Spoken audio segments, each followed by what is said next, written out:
अब आगे बढ़ेंगे, बात करेंगे उन खबरों की जिससे कहा जा सकता है कि विमानों को लेकर कई सवाल खड़े हो गए हैं। विमान हादसों के बीच एक और बड़ी खबर सामने आ रही है। हांगकांग से दिल्ली आ रही एयर इंडिया की फ्लाइट को वापस भेजा गया। टेक्निकल फॉल्ट की वजह से फ्लाइट को वापस भेजा गया है। हालांकि राहत की बात यह है कि सभी यात्री सुरक्षित हैं। एयर इंडिया की बोइंग 787-8 ड्रीमलाइनर एक बार फिर यात्रियों के लिए मुसीबत बनने वाली थी, लेकिन पायलट ने पहले ही खतरे को भांप लिया और फ्लाइट को वापस भेज दिया गया है। तो पायलट को विमान में तकनीकी समस्या का शक हुआ, उसने कॉल ली और तकनीकी गड़बड़ी की वजह से इस विमान को वापस भेजा गया है। बड़ी बात यह है कि यह भी ड्रीमलाइनर है, ये वैसी ही फ्लाइट है, डबल इंजन वाली फ्लाइट है जैसी फ्लाइट अहमदाबाद में दुर्घटनाग्रस्त हुई थी। पायलट को तकनीकी समस्या का शक होता है और इसके बाद इस फ्लाइट को वापस भेज दिया जाता है।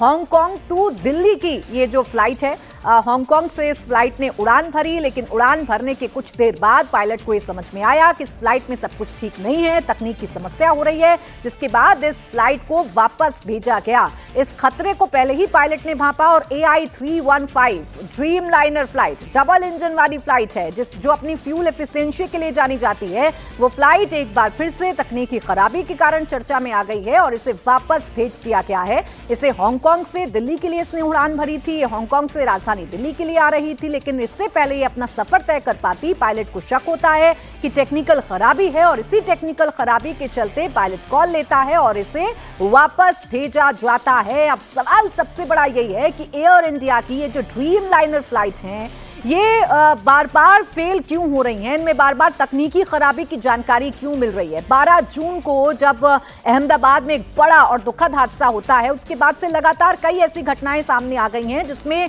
फ्लाइट में यात्रियों की सुरक्षा को लेकर बहुत सारे सवाल खड़े हो गए हैं और खासकर एयर इंडिया में यात्री कितने सुरक्षित हैं, ये सबसे बड़ा सवाल आकर खड़ा हो गया है।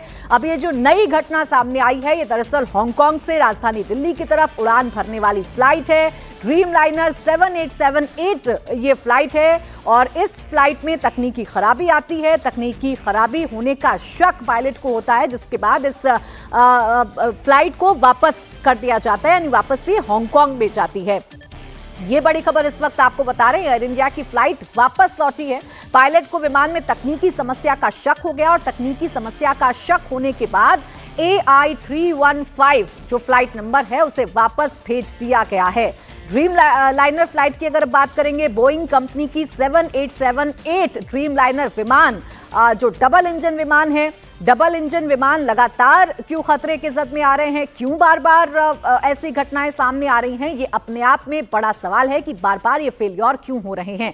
सीधा आपको न्यूज रूम लिए चलते हैं। अमित पालित मेरे सहयोगी इस वक्त हमारे साथ जुड़े हुए हैं। अमित, जरा विस्तार से हमारे दर्शकों को बताइए, हुआ क्या? जो फ्लाइट हांगकांग से राजधानी दिल्ली के लिए चली थी उसे वापस क्यों भेजा गया? देखिए, ये जो फ्लाइट आप देख रही हैं, इसका जो नंबर आपको बता दो, AI-315। इसने हांगकांग से उड़ान भरी थी करीब 8:15 के आसपास, लेकिन जैसे इसने उड़ान भरी उसके कुछ देर बाद ही इसमें कोई तकनीकी गड़बड़ी आ गई, जिसके चलते माना जा रहा है कि फ्लाइट को वापस बुला लिया गया था। हम आपको इसका पूरा फ्लाइट पाथ बताते हैं। ये देखिए, हांगकांग है, हांगकांग एयरपोर्ट, यहां से इस विमान ने उड़ान भरी थी। तो उसके बाद हुआ क्या, अब देखिए, ये विमान यहां से शुरू हुआ, तो विमान ने यहां से उड़ान भरना शुरू किया। उसके बाद ये इसने पूरा लूप लिया। ये देखिए, विमान यहां से आपको धीरे धीरे नजर आ रहा है और जैसे जैसे को आप थोड़ा सा और आगे ड्रैग करते जाएंगे हम, ये देखिए, ये विमान की आपकी पूरे मूवमेंट समझ जाएगी। तो ये जो पूरा पाथ आप देख रहे हैं, ये पाथ लेते हुए धीरे धीरे ये विमान यहाँ तक आया, फिर इसने वापस यहाँ से घूमकर ठीक इसने वापस लौटने का फैसला किया। ये देखिए, ये विमान आप देख पा रहे हैं, विमान ने यहाँ पर टेक ऑफ कर लिया है। इसने करीब 8:15 के करीब टेक ऑफ किया था। 8:15 के टेक ऑफ करने के बाद ये विमान बहुत देर तक नहीं रहा था हवा में, तो यानी कुछ ही मिनट के बाद ही ये वापस लौटा, जब यहाँ पर पायलट को ये महसूस हुआ कि शायद कुछ ऐसी टेक्निकल दिक्कतें आ रही हैं जिसके चलते जो ये यात्रा है वो सुरक्षित नहीं है। जिसके बाद एक बार फिर से ATC के साथ बातचीत की गई, हांगकांग वापस फिर लौटा गया। तो आप देखिए, ये जो पूरा पाथ यहाँ पर देख रहे हैं, हांगकांग से यहाँ पर समुद्र के ऊपर ये पूरा विमान आ गया था।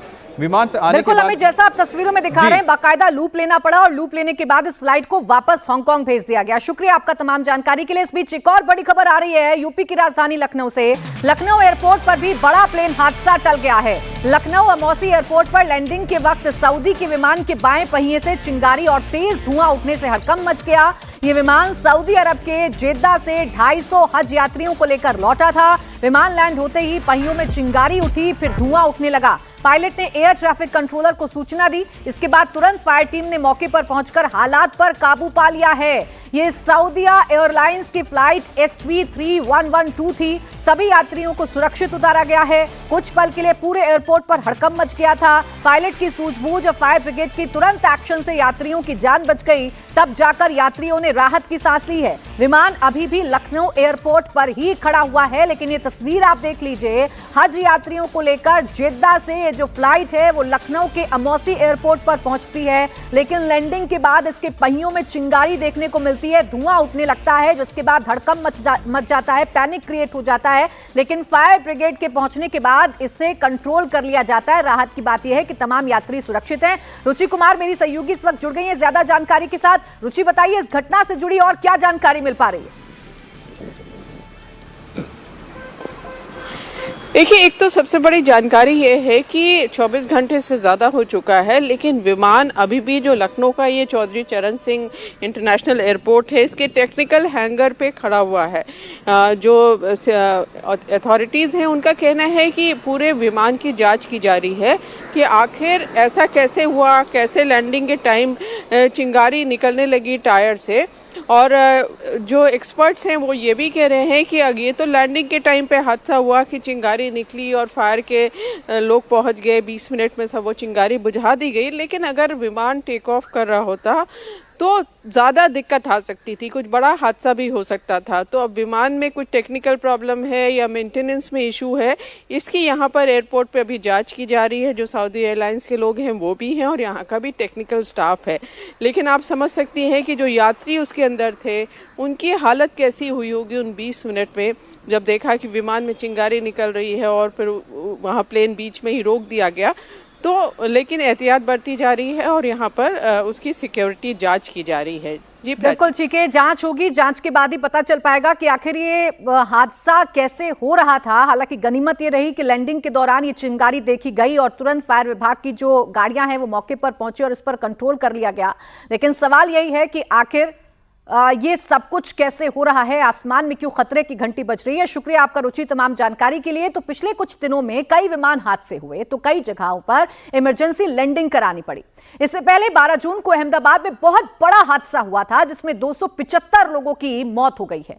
कल केदारनाथ में हेलीकॉप्टर क्रैश हुआ था जिसमें 7 लोगों की जान चली गई। इससे पहले 7 जून को उत्तराखंड रुद्रप्रयाग में तकनीकी खराबी के कारण सड़क पर हेलीकॉप्टर की इमरजेंसी लैंडिंग कराई गई थी। इस दौरान हेलीकॉप्टर के पीछे का हिस्सा कार पर गिरते ही टूट गया था। कार भी पूरी तरह से क्षतिग्रस्त हो गई थी। वहीं 17 मई को एयर एम्बुलेंस हेलीकॉप्टर क्रैश हो गया था। हेलीकॉप्टर में 3 लोग, पायलट, डॉक्टर और नर्स सवार थे। तीनों सुरक्षित बच गए थे। यह हेलीकॉप्टर ऋषिकेश एम्स से मरीज को लेने केदारनाथ आ रहा था। तभी लैंडिंग के वक्त अचानक बेकाबू होकर जमीन पर गिर गया था। तो चाहे 12 जून की घटना हो, चाहे केदारनाथ में हेलीकॉप्टर क्रैश की घटना हो, पैनिक सिचुएशन लोगों के बीच में इस बात की है कि आखिर आसमान में क्या हो रहा है विमानों में जो वो दुर्घटनाग्रस्त हो रहे हैं। इस बीच अहमदाबाद विमान हादसे का एक नया वीडियो सामने आया है। ये वीडियो विमान में आग लगने के तुरंत बाद का है। इसमें धुएं का गुब्बार निकलता दिख रहा है। विमान हादसे का शिकार होने के बाद मेडिकल कॉलेज के हॉस्टल के मेस पर गिरा था, जिसके बाद ये आग के गोले में तब्दील हो गया था, जिसके बाद वहां चीख पुकार मच जाती है।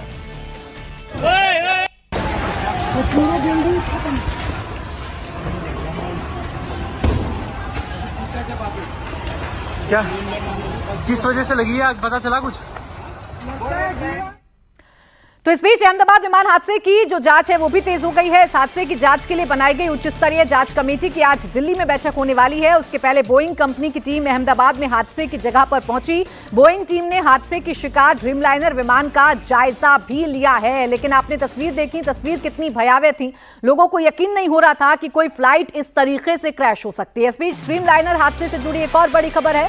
हादसे का शिकार हुए ड्रीमलाइनर का कॉकपिट वॉइस रिकॉर्डर बरामद कर लिया गया है। इस विमान का फ्लाइट डेटा रिकॉर्डर पहले ही बरामद हो चुका है। अब कॉकपिट वॉइस रिकॉर्डर मिलने के बाद विमान हादसे की जांच में काफी मदद मिलेगी। किसी विमान की जांच के लिए ब्लैक बॉक्स का बरामद होना जरूरी होता है। कॉकपिट वॉइस रिकॉर्डर और फ्लाइट डेटा रिकॉर्डर को मिलाकर ब्लैक बॉक्स कहा जाता है। विमान के ब्लैक बॉक्स में दर्ज होता है कि कॉकपिट में पायलटों के बीच क्या बातचीत हुई, हादसे के वक्त विमान की स्पीड क्या थी, वो कितनी ऊंचाई पर उड़ रहा है, ये सारे डिटेल्स अब सामने आ सकेंगे। तो एक तरफ जहां विमान हादसे की जांच चल रही है, वहीं हादसे में मारे गए लोगों का अंतिम संस्कार भी किया जा रहा है। आज राजकोट में गुजरात के पूर्व सीएम विजय रूपाणी का अंतिम संस्कार किया जाएगा। इस बीच अभी तक 92 शवों की डीएनए टेस्ट के जरिए पहचान कर ली गई है, जिसके बाद 33 शव परिजनों को सौंपे जा चुके हैं। जैसे जैसे परिजनों के साथ मृतकों के डीएनए सैंपल रिपोर्ट मैच हो रही है, उसके बाद परिजनों को फोन करके बताया जा रहा है और शव परिजनों को सौंपे जा रहे हैं। अहमदाबाद प्लेन क्रैश हादसे में शवों की पहचान का काम जारी है। अभी डीएनए टेस्ट कर शवों की पहचान की जा रही है, फिर इस हादसे में मारे गए लोगों के परिजनों को सौंपा जा रहा है। इसके साथ ही विमान हादसे की जांच भी लगातार जारी है। केंद्र सरकार की उच्च स्तरीय जांच कमेटी की आज पहली बैठक होने जा रही है।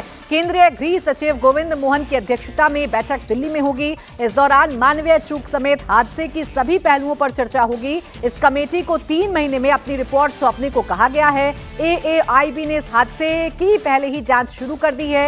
एएआईबी हादसे की तकनीकी पहलुओं की जांच कर रही है। तो अब इस पूरे मामले की जांच जो है वो तेज हो चुकी है।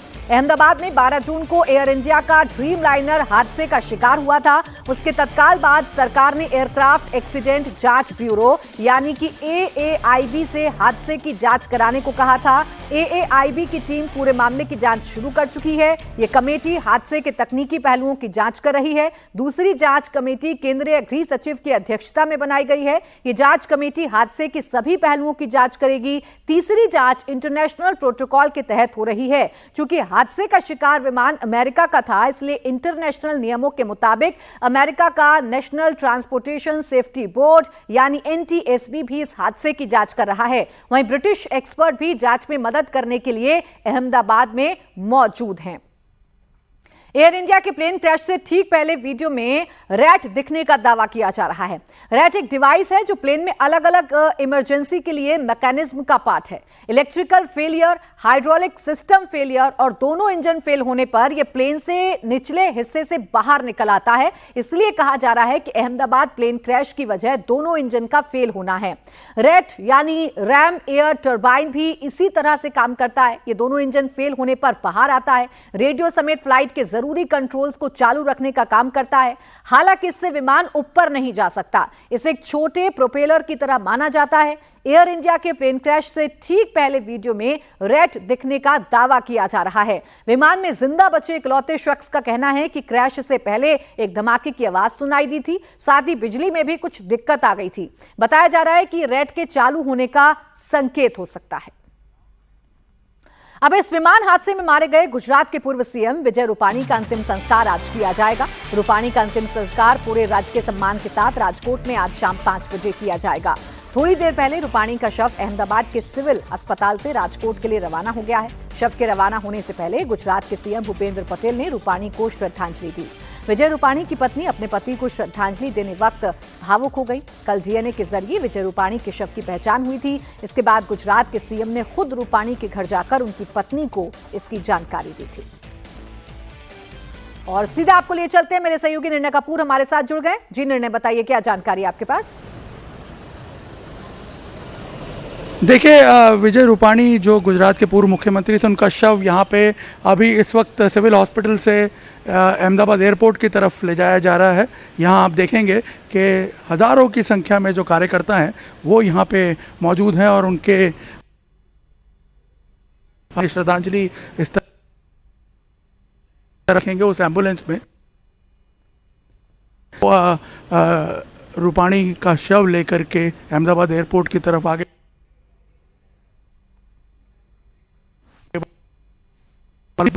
यहाँ से जो गुत्सेल का टर्मिनल है वहाँ से ये शव जो है ये राजकोट के लिए रवाना कर दिया जाएगा, जहाँ पे पहले उनके घर प्रकाश सोसाइटी में रूपाणी का शव ले जाया जाएगा और उसके बाद फिर पूरे राजकोट में उनकी शव यात्रा जो है वो घूमते हुए रामनाथ घाट पे पहुंचेगी। आपको बता दें रूपाणी का एक लंबा पॉलिटिकल कैरियर रहा है, गुजरात के मुख्यमंत्री रहे हैं कंटिन्यूस 5 साल तक वो। नरेंद्र मोदी के बाद रूपाणी ही अकेले ऐसे शख्स थे जो 5 साल तक कंटिन्यूस गुजरात के मुख्यमंत्री रहे हैं और एक लंबा एसोसिएशन पार्टी के कार्यकर्ताओं के साथ उनका रहा। इसके अलावा सरकार में रहते हुए काफ़ी लोकप्रिय रहे लोगों में और इसी वजह से यहाँ आप देख सकते हैं कि कितनी बड़ी संख्या में यहाँ एक मानव चेन बना कर के जो कार्यकर्ता हैं वो उनका जो देखिए श्रद्धांजलि अपनी व्यक्त करने के लिए यहाँ पूरे एयर टर्मिनल से जहाँ से हम एंटर हो तक आप देखिए जहाँ आगे बढ़ रहा है रूपाणी का शव, विजय रूपाणी का ये जो बिल्कुल देखिए गुजरात के पूर्व मुख्यमंत्री विजय रूपाणी ने भी उनकी भी जान चली गई, उनकी भी मौत इस हादसे में हो गई, जिसके बाद कल डीएनए सैंपल के जरिए उनकी पहचान हो पाई, उनके शव की पहचान हो पाई और अब उनका अंतिम संस्कार राजकोट में किया जाएगा। शुक्रिया निर्णय तमाम जानकारी के लिए। आगे बढ़ेंगे, अब बात करेंगे राजा रघुवंशी हत्याकांड की। राजा रघुवंशी की आज 13वीं है और परिवार गम में डूबा हुआ है। इस बीच राजा रघुवंशी और सोनम का आखिरी वीडियो सामने आया है जिसमें राजा रघुवंशी और सोनम ट्रैकिंग पर जाते दिख रहे हैं।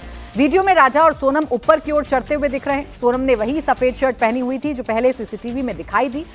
फिर बाद में 2 जून को राजा रघुवंशी के शव के पास भी मिली थी। इस वीडियो को देवेंद्र सिंह नाम के यूजर्स ने अपने सोशल मीडिया प्लेटफॉर्म पर पोस्ट किया है। उसने लिखा है कि जो वो 23 मई 2025 को डबल डेकर रूट ब्रिज से नीचे की ओर उतर रहा था तब उसने वीडियो रिकॉर्ड किया था। देवेंद्र सिंह के मुताबिक ये वीडियो सुबह 9:45 पर रिकॉर्ड किया गया। तब राजा और सोनम नोगरीट गांव में रात बिताने के बाद ऊपर जा रहे थे। सोनम ने वही सफेद शर्ट पहनी हुई थी जो राजा के पास से मिली है, यानी सोनम के खिलाफ अब एक और सबूत मिल गया है। मेघालय पुलिस अपनी जांच में इस वीडियो का इस्तेमाल कर सकती है जो सोनम को सजा दिलाने में मदद देगी। आज राजा का परिवार गम में डूबा है। आज राजा रघुवंशी की 13वीं है। 2 जून को राजा रघुवंशी की लाश मिली थी। 4 जून को अंतिम संस्कार हुआ था। 9 जून को सोनम गिरफ्तार हो गई थी, जिसके बाद 11 जून को शिलोंग की अदालत ने सोनम को 8 दिन की पुलिस कस्टडी में भेजा था। सोनम अभी मेघालय पुलिस की रिमांड में है और उससे लगातार पूछताछ जारी है। लेकिन ये नया वीडियो जिसमें सोनम रघुवंशी व्हाइट शर्ट पहने हुए नजर आ रही है और पीछे पीछे राजा रघुवंशी भी ट्रैकिंग करता हुआ नजर आ रहा है। बताया जा रहा है कि इसी ट्रैकिंग के बाद सोनम रघुवंशी ने अपनी साजिश को अंजाम दिया। तो ये आखिरी वीडियो है और इस आखिरी वीडियो में राजा रघुवंशी और सोनम रघुवंशी आपको दोनों ही नजर आ रहे होंगे और सोनम रघुवंशी ने वही व्हाइट शर्ट पहन रखी है जो राजा रघुवंशी के शव के पास से बरामद हुई थी। आज राजा रघुवंशी की 13वीं है और इस बीच राजा रघुवंशी के भाई सचिन रघुवंशी ने दावा किया है। सचिन रघुवंशी ने अंदेशा जताया है कि तंत्र मंत्र के चक्कर में सोनम ने राजा रघुवंशी की नरबली दी है। उसका आरोप है कि अपने बीमार पिता को ठीक करने के लिए शायद सोनम ने राजा रघुवंशी की नरबली दी है। क्या आपको लगता है, जिस तरीके से ज्योतिष ने बताया है, पहले भी बताया था उन्होंने सोनम मतलब जो है लड़की जिंदा होगी, वो निकली और उन्होंने बताया था 8-10 लोग शामिल हो सकते हैं। हाँ देखो सर 8-10 भी हो सकते हैं और जैसे उस लड़की ने एक्सेप्ट कर लिया कि हमने मारा है, पुलिस ने एक्सेप्ट कर लिया इनने मारा है, लड़कों ने बोल दिया जब मार पड़ती है तो सब भले इससे मारा नहीं, वो भी डर के मारे बोल सकता है उसकी गिनती, लेकिन मारा क्यों, पहले शब्द मेरा वो है कि मारा क्यों, उसको पूछा जाए कि मारना मार का एक्सेप्ट करना बड़ी बात नहीं है, लेकिन मारा क्यों, किस कारण, क्या थी ते मांग क्या थी, तो बलि देना था कि क्या करना, जो तांत्रिक की बातें आ रही है, बलि देना था कि बलि देके आज उसके पिताजी को बचाना था उसको। तो दिवाली को महाकाल भी गई थी जिसकी एक तस्वीर आ रही है जिसमें वो बीच में आपने देखा होगा राज भी खड़ा हुआ है।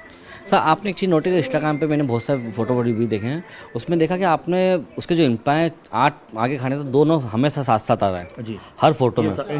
हाँ ये हर चीज़ में आज साथ साथ आ रहा है, मतलब उनके साथ उनके जो लोग काम करते हैं, लेकिन वो सब आगे हैं तो ये दोनों आस पास ही हैं, तो ये भी नोट करने को मजबूर है कि है तो उनका गहरा प्यार है क्या। सुहानी ने ये बताया था राज की बहन ने कि 26 अप्रैल से लेके 30 मई तक वो लोग बाहर थे।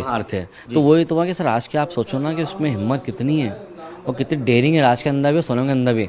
उनकी ऐसी क्या प्लानिंग थी, इनने जो पैसा छुपा के यहाँ से जाने के लिए रखा भी होगा कि वहाँ जाएंगे, तो इनके पास पैसा भी सब बहुत कुछ होगा जो इन्हें इतनी बड़ी प्लानिंग करके चले होंगे। इन्हें कितने लोगों का पैसा लूट के बैठे होंगे, भरोसा नहीं है। पूनम को लेके आएंगे तो आप मिलना चाहेंगे? सर क्यों नहीं मिलना चाहेंगे, मिलाएंगे, हम पूछेंगे ना। मेरी माँ बाप पूछती है कि बेटा उसको मारा क्यों, ये तो पूछो। तो मेरे को 2 दिन से वो लगा था कि पूछूं मैं कि मारा क्यों, तो पसंद नहीं था, नहीं मारती छोड़ देती, क्यों मारा, इसके पीछे इससे बड़ी बात क्या थी कि तो पापा को बचाना चाहती थी कि 60 से पापा को अटैक आया है, किसी बोल दो तानते मानते कि बाबा बात नहीं कर रही है, क्या पता उनने बोला उसको कि 30 साल का लड़का मर जाएगा पापा तुम बच जाओगे। ये थे हमारे साथ राजा रघुवंशी के भाई, जिनका साफ तौर पर कहना है कि उन्हें पूरा शक है कि ये जो हत्या है ये कहीं ना कहीं इसके पीछे बलि भी हो सकती है। अपने पिता को, 60 साल के पिता जो लगातार बीमार रह रहे थे, उनको वापस से अच्छी लाइफ देने के लिए, और इसके अलावा उनका मानना है कि नार्को टैक्स से ज़रूरी ये हो जाएगा, नार्को टैक्स से पता चलेगा कि दरअसल उसको मारने की वजह तमाम क्या है। अब राजा रघुवंशी का परिवार आरोप लगा रहा है कि सोनम ने अपने पिता की बीमारी के लिए राजा रघुवंशी की नरबली दी, तो वहीं सोनम के परिवार ने इस आरोप पर एतराज जताया। सोनम के भाई का कहना है कि राजा की फैमिली का ऐसा बयान नहीं आना चाहिए। सचिन जो भाई हैं उन्होंने कहा है कि ये तंत्र में थी, नरबली भी दे सकती है, अपने 60 साल के पिता को ज़िंदगी देने के लिए 30 साल के पति की हत्या कर दी। आएगी अगर वो सामने अपने पिता के तो ये कहेगी कि देखिए पिताजी मैंने आपके लिए एक को मार डाला, ऐसा कुछ लगता नहीं। तो पिताजी का उसमें क्या हाथ है, पिताजी के लिए क्यों मारेगी वो? बीमार थे तो स्वस्थ हो नहीं, जो बीमार थे तो स्वस्थ होने में अगर नलबली दे के अगर हर लोगों को स्वस्थ करा जाता है तो ऐसे तो और भी होती है अभी तक तो ये सब चीज़ें तो गलत है। सचिन जी से रिक्वेस्ट करूँगा ऐसी बात ना करें। अब मिलने नहीं जाएंगे अगर वो आती है मेघालय या कहीं भी, क्योंकि आप बोल रहे बैग मिलने का तो बिल्कुल भी नहीं। हमने तो बिल्कुल उसको मरा हुआ घोषित कर दिया है और मैंने ऑल मीडिया के सामने ये मैंने बताया भी गया है। तो हम तो अभी कोई रिश्ता रखना भी नहीं चाह रहे हैं और किसी चीज़ को कंटिन्यू करना भी नहीं चाह रहे। और आपको तस्वीरें दिखाते हैं। प्रधानमंत्री नरेंद्र मोदी साइप्रस पहुंच चुके हैं और वहां उनका स्वागत जो है वो किया जा रहा है। तो G7 देशों में एक बार फिर से भारत की धाक दिखेगी। प्रधानमंत्री नरेंद्र मोदी साइप्रस पहुंच गए हैं अपनी विदेश यात्रा के दौरान और इस दौरान उनका स्वागत जो है वो किया गया।